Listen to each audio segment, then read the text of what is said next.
Tamara González López. Nacieron dos dun vientre. Partos múltiples no século XV ou XIX. Un aplauso.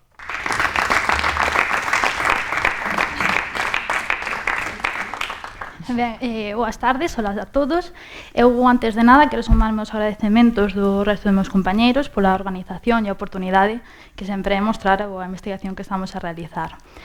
Eu vou falar de xemelgos na Idade Moderna, pero antes de nada o que quero explicar o título, porque xa vin que atrae a atención.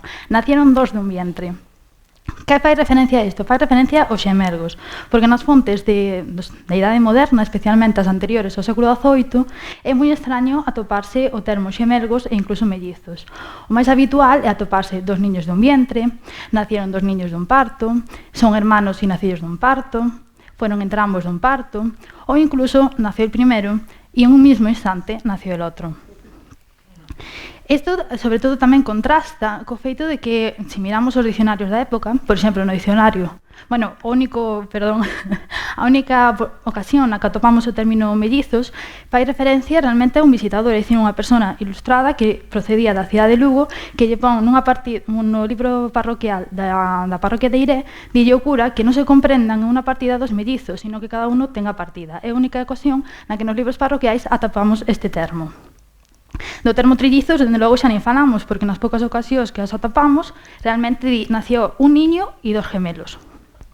Entonces, todo isto contrasta cos dicionarios, que, como dicíamos, por exemplo, no dicionario da Lingua Castelá de 1726, define os xemelgos como los hermanos nacidos dun mismo parto, que máis comúnmente se llaman mellizos. Por lo tanto, sí que nos sorprende que o termo que se utilizase aquí fose o de xemelgos.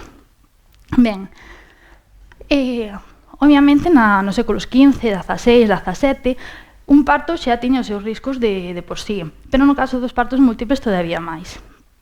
Quirades ou non, había un alto risco de mortalidade, polo tanto, cando viñan dos cativos, todavía máis.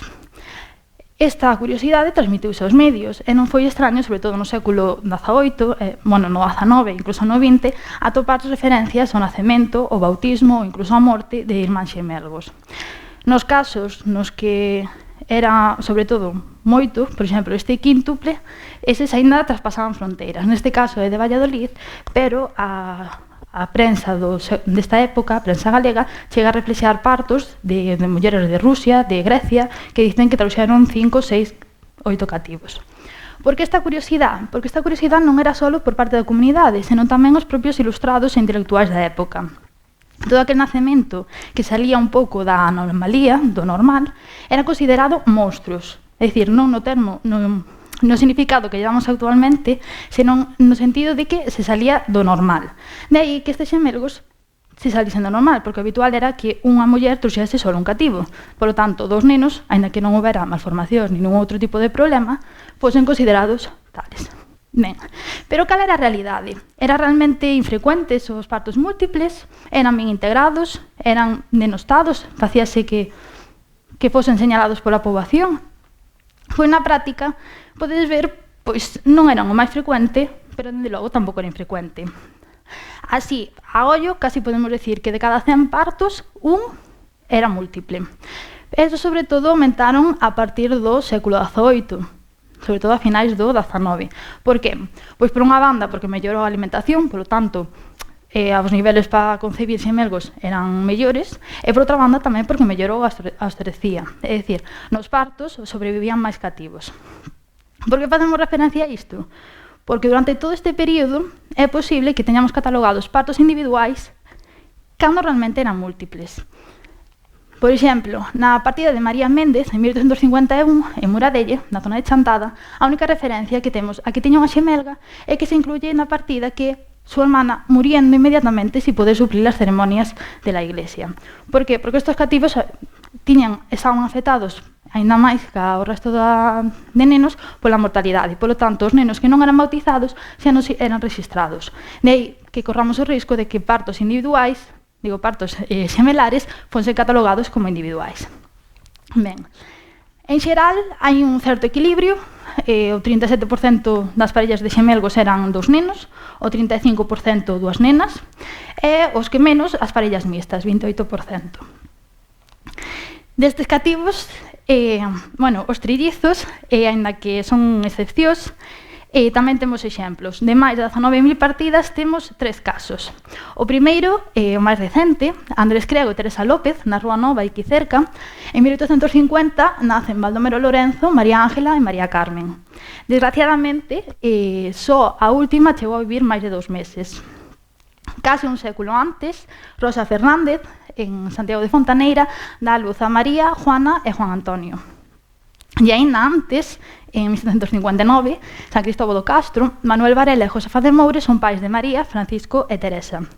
Estes casos realmente son case milagres, tanto por ser concebidos nesa época como polo feito de que o parto chegase a termo. Non? Ben, as posibilidades de ter xemelgos aumentaban conforme había máis partos, conforme a idade da nai era maior e conforme había partos previos. Por exemplo, Roque López e Mariana de Hermida teñen 2 xemelgos no seu 8º parto, é dicir, o 8º parto de Mariana, e 18 anos despois de que 18 anos despois de que nacese o primeiro fillo. Temos máis casos, algúns de segundo e terceiro, e incluso as posibilidades aumentaban se había xemelgos nas xeracións anteriores. Por exemplo, Francisco Xavier vai ter 2 fillas xemelgas e seu pai xa tuvera, no seu segundo matrimonio, 2 xemelgos. Ben, isto nos saca que atopemos casos nos que os xemelgos nacían de primeiro parto. Por exemplo, Luisa Vázquez tuvo a Ramón e Dominga en 1791. Era unha muller solteira e non tuvera partos previos. O mismo María de Castro, que deu a luz a Ruperta Fabiana en 1812. Neste caso, é todavía máis triste porque María de Castro vai, ademais de ser solteira, vai falecer no parto. Por lo tanto, estas cativas van quedar na cidade de Monforte sen ningún tipo de apoio social. Non. Gracias. Tampouco vai ser moi frecuente, pero vai non saber, os casos en que unha parella teña máis de un par de xemelgos. José Rivas e María González, entre outros fillos, van ter en 1833 a Justo e Pastor, e 3 anos despois a Josefa e María de la Santísima Trinidad. Como vedes, realmente os nomes que se daban a estes cativos eran moi normales, parte do repertorio tradicional. Non era como, por exemplo, os expósitos, que se podía chegar a dar nomes moi extraños ou incluso que os señalasen por o resto da súa vida. Normalmente, a maior relación que había nestes nomes era o número de unidades, pero tamén dependía, porque nas parellas mixtas, como as nenas solían recibir máis nomes, pois tiñan máis nomes que os seus irmáns varóns. Por exemplo, neste caso, Diego, que só recibiu unha unidade, e súa xemelga, Josefa María Ana. Sin embargo, tamén atopamos casos nos que os pais buscaron unha relación entre os nomes. Por exemplo, Inés María e Rosa María, que repiten o nome de María, Pedro Ángel e Ángel Melchor, ou Rosa e Rosalía. Noutros casos, incluso era o mismo nome, pero cambiando o sexo. Bernardo Bernarda, Vicente Vicenta. Ou incluso Agustín e Antonia Agustina, ou José Andrés Clemente e Josefa Clemente. De todos estes, hai dúas parellas de nombres que se repiten con certa frecuencia. Por un lado, Santo Xusto e Pastor, que eran irmáns, e por outro lado, San Acisclo e Santa Vitoria, que eran tamén 2 irmáns mártires de Córdoba. Pola contra, os xemelgos por antonomasia do santoral católico non aparecen. Nin San Benito de Nursia e Santa Escolástica, nin Cosme e Dasmián. Estes nomes, a pesar de aparecer como nomes pa xente, non aparecen nos xemelgos.